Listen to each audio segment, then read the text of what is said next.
Hello, everyone. My name is Akash. I'm one of the second-year internal medicine residents here at UC Irvine Medical Center, and I have an interesting case of ANCA-associated vasculitis that I'd like to share with you guys. There's a patient that I took care of with one of our wonderful medical students, Ava, along with Dr. Baragush. The purpose of this case report is to really highlight and emphasize that patients who present with isolated organ involvement or really just focal symptoms involving one organ to keep systemic processes like vasculitis on the differential. Um, Oftentimes, patients with vasculitides will present with just one organ involvement, but when we think of systemic illnesses, we think of multiple organs being involved and we're trying to piece things together. But patients can very much initially present with only one organ involvement and to keep vasculitides on the differential. So here I present a 61-year-old female. She essentially had a 5-month history of ear pain. She was admitted 3 months ago with otitis externa slash media. She was also found to have conjunctivitis and uveitis at that time. She had follow-up with ophthalmology and as well as rheumatology, as she was found to be C-ANCA and rheumatoid factor positive. So at that time, the overall impression was that our patient had C-ANCA associated vasculitis really of just her eyes. That was really the only organ that was being involved at that time. Um, so at that time, when it was really just the eye that was being involved, she was seeing ophthalmology and they noticed that her eyes were getting worse. They noticed that she didn't just have conjunctivitis and uveitis anymore. She now had necrosis of the anterior and posterior portion of her sclera as well as her uvea, which is noted in figure B. So ophthalmology actually wanted to admit her to UCI for IV steroids to kind of help out her eyes. On admission, her creatinine was actually 1.4. Her baseline is around 0.8, which was seen a few months ago. And her urine lights showed that she had a pre-renal injury. So we gave her some fluids. We hydrated her with some IV fluids. We gave her about 1.5 liters of LR. And her creatinine didn't budge at all, actually. We ended up getting a renal ultrasound. It was negative for obstructive uropathy. Um, and then, interestingly, the ER ordered a CT scan on her, and she was incidentally found to have a pulmonary nodule in her left lower lobe in the periphery. So we kind of took a step back and we ended up consulting our nephrology colleagues.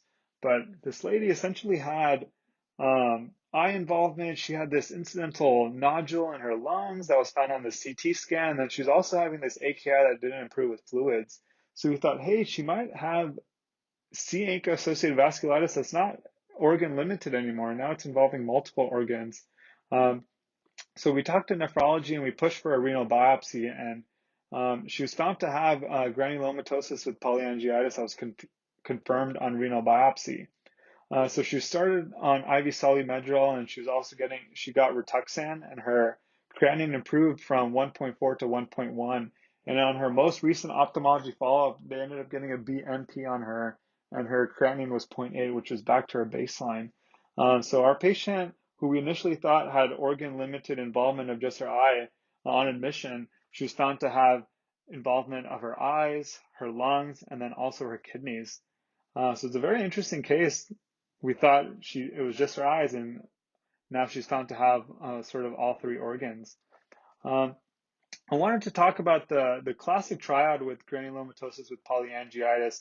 It's a refresher for our medical students and our internal medicine residents. The classic triad is involving the upper respiratory tract. Patients can have otitis media, similar to how our patient had it. It can also involve the lungs. Patients can present with nodules or pulmonary infiltrates, similar to our patient. And it can also involve the kidneys. So our patient very much had the classic triad that was found after we initially thought she only had organ-limited involvement. Interestingly, scleritis and uveitis are very rare causes, are very rare among patients with C-ANCA associated vasculitis, specifically uveitis.